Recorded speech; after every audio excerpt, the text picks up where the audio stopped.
Action. Hello everyone, this is CSO Dalia here, and I would like to welcome our next presenters to the stage, Aanand from Magical Motors. Aanand recently founded Magical Motors, a non-profit organization that helps develop assistive technologies for children with developmental disabilities. Please welcome Aanand to the stage.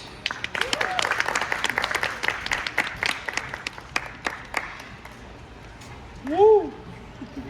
It was really far away.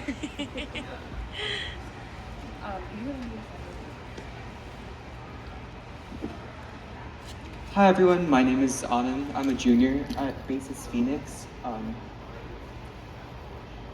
So that's me.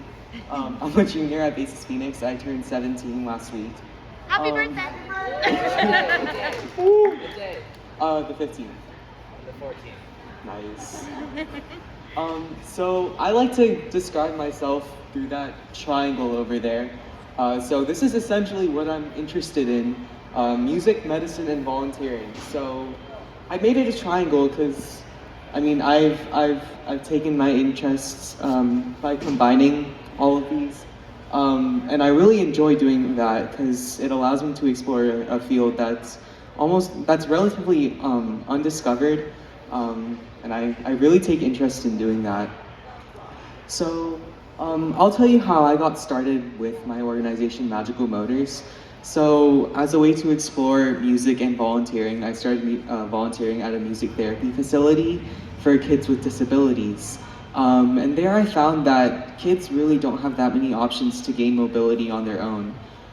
At the same time, I discovered a project from the University of Delaware called Go Baby Go, from their founder, Cole Galloway. I met with him, and I found that he modifies cars like these as well. So I thought, why not introduce this in my community? And why don't I take the initiative to do something like this? But I thought, how can I take this to the next level? So I'll explain that in these slides. So Magical Motors' mission, before I get started with that, I'll introduce you with some facts. So more than 17%, or 1 out of every 6 children in the US, have a developmental disability. And nearly 500,000 children suffer from mobility issues from birth, and that number is rapidly growing.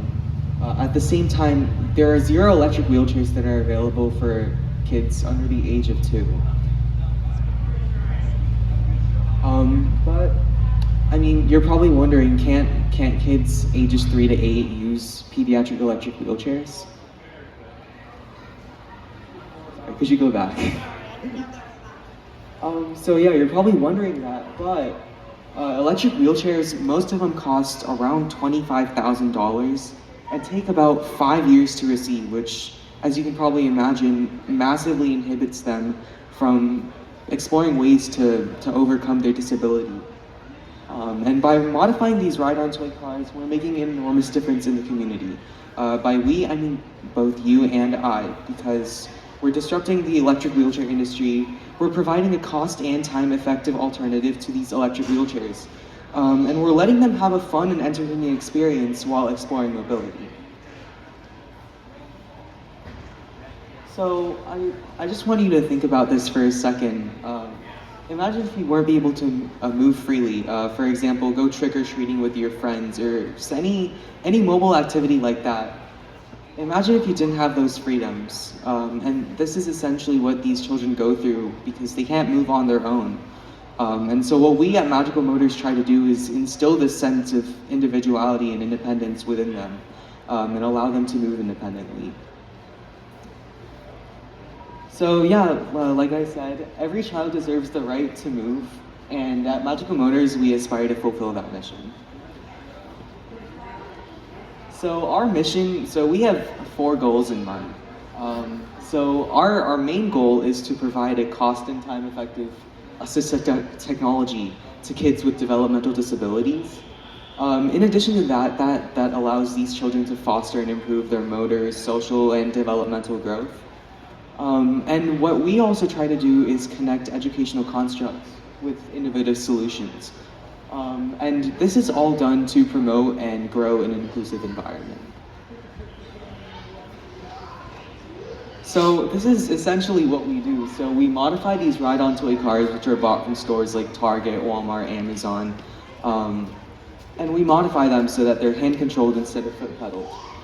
In addition to that, compared to these pediatric electric wheelchairs, which aren't necessarily customizable, we have the ability to add back support, handles, even like a 5-point harness, as you can see up there. And this is all just done with like normal household materials like PVC pipes, like foam, like pool noodles, even. So it's honestly it's very accessible to build cars like this. And the good thing about these is that they're customizable based on recipient preferences. So with this car over here, our very first recipient as Magical Motors, actually, her name is Persephone. She's a 4-year-old now with cerebral palsy.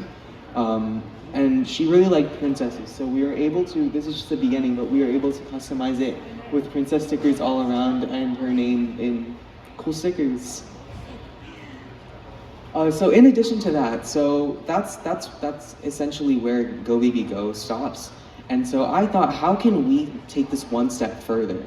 So we aim to implement our self-curated curriculum in high schools, actually in all schools, so high schools to medical schools across the country. And we've had relative success doing that, and we really hope to grow that in the very near future. In addition to that, our latest venture is to implement Magical Motors as rehabilitative and surgery transport vehicles in pediatric hospitals. There's been research and also news from actual hospitals that have implemented similar programs that have shown that cars like these, when kids are transported in cars like these versus transport carts, they actually do have improved patient outcomes. So we want to be able to make sure that kids have the most smooth and enjoyable experience while they're going through such a tough time. So this is kind of like a visual chart of our goal with high schoolers as well. So building cars obviously has benefits to recipients, but also has benefits to builders. So regarding the recipients, it gives them freedom of mobility, expression, and independence, which I talked about a little bit before. But I'm going to focus on the benefits to the builders right here. So first of all, prepare students for a future in STEM. So I honestly think it combines leadership, volunteering, and STEM, as well as other skills such as how to fundraise if you, for example, start a chapter. With that, it also teaches you key engineering techniques like soldering and drilling, which can also be useful and applied in other parts of life, obviously.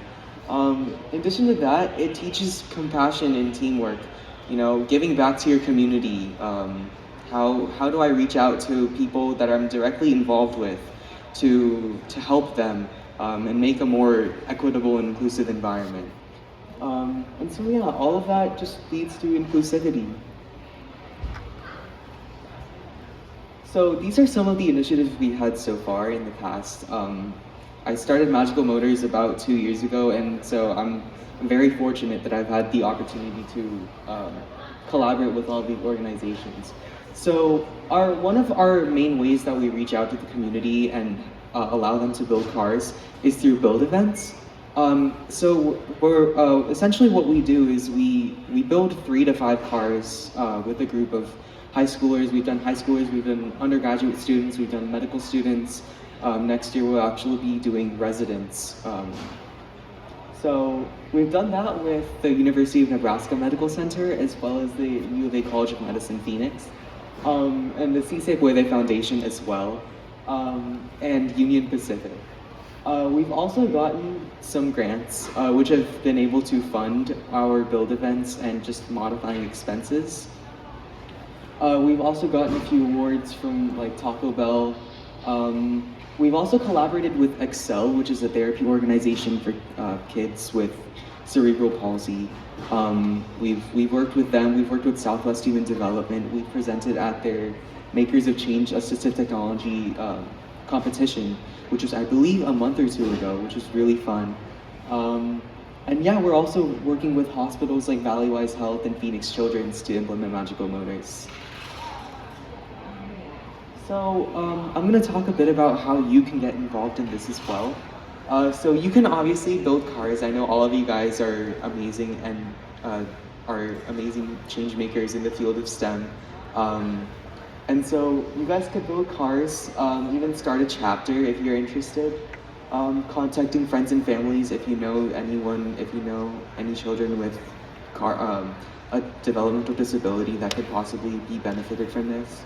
Or possibly even donating. It would be a tax-exempt donation since we're a 501c3, and even possible partnerships. So yeah, main goal is to make sure that as many kids as possible discover the freedom of mobility. So yeah, if you wanna get more information, please visit magicalmotors.com.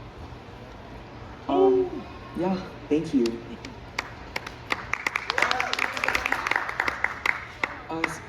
So I have a bit of like a demonstration if you want. So how our car essentially works is that it's powered by, so we rewire it so that it's actually controlled by this button right over here. And so I'm not sure, sorry, I don't know if the car is charged or not, but, okay, cool. Oh shoot, I don't know why it's not turning on. But not sure why it's not turning on right now, I'm sorry. But essentially it's just controlled by this button, so we rewire it, so we remove all the foot pedal wiring, and we take it through what's called a mono jack, which plugs into this button right here. So it's kind of like an aux cable. And so what that does, it reroutes the power of the car to this button, so it acts essentially as the accelerator.